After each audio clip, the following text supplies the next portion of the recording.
काय बाईट द्यायचं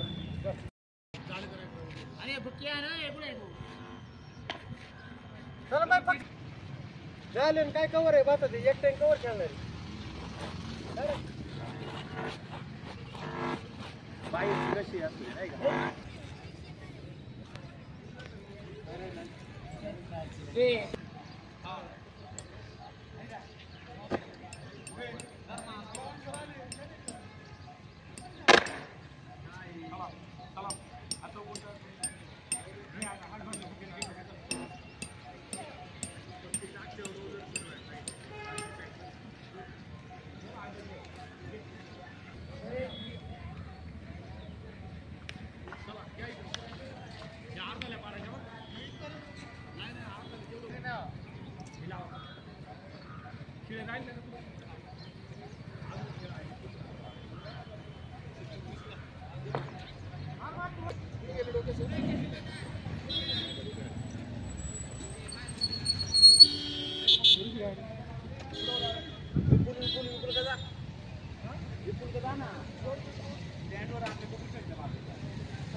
राज्यस्तरीय शूटिंग बॉल स्पर्धा 2025 आदर्श गाव पिंपरीपेंडा गावामध्ये आज होणार आहे.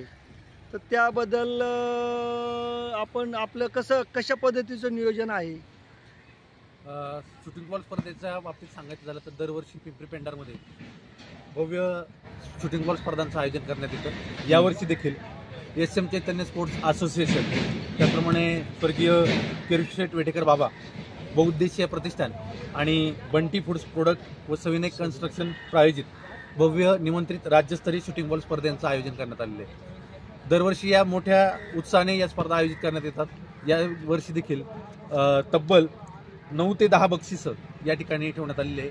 उत्कृष्ट संघांसाठी या ठिकाणी वैयक्तिक बक्षिसं देखील ठेवण्यात आलेली आहे.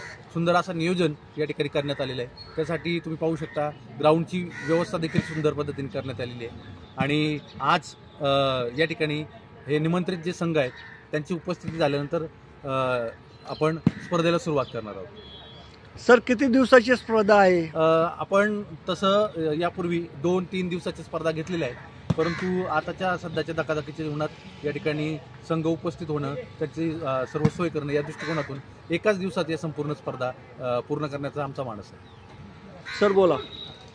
चालू वर्षी 2 फेब्रुवारी 2025 आज रविवार दिनांक आपण पाहता की मैदान क्रमांक 1 आणि मैदान क्रमांक 2 असे भव्य 2 मैदान आपण तयार केलेले आहेत.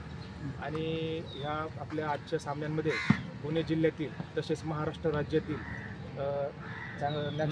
नामांकित संघ आपण आमंत्रित केलेले आहेत. आणि त्या संघाने आपण नियोजन पाहतच आहात. ग्राउंड क्रमांक 1 वरती आपले सहकार्य खेळतच आहे.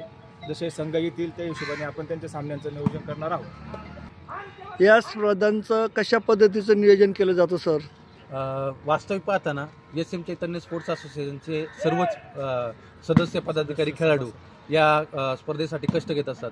पण विशेषत्वाने सांगायची गोष्ट झाली तर गावातल्या विविध सेवाभावी संस्था असतील, दानशूर व्यक्तिमत्व असेल, हे सर्वजण मंडळी या स्पर्धेला भरघोस असं प्रतिसाद देतात. त्यांच्याकडं ज्यावेळी आम्ही या स्पर्धेच्या निमित्ताने जातो तर त्यावेळी कधी माघार न घेता या स्पर्धांच्या आयोजनामध्ये त्यांचा मोठा सहभाग असतो. त्यांचा मोलाचा सहभाग असतो. सर आपल्या स्पर्धा कधी सुरू होणार आहेत? निमंत्रित संघ जसे आपल्या ग्राउंडवरती उपस्थित होतील त्या हिशोबाने स्पर्धांचं आयोजन केलं जाईल आणि उद्घाटन करून स्पर्धा चालू केल्या जातील.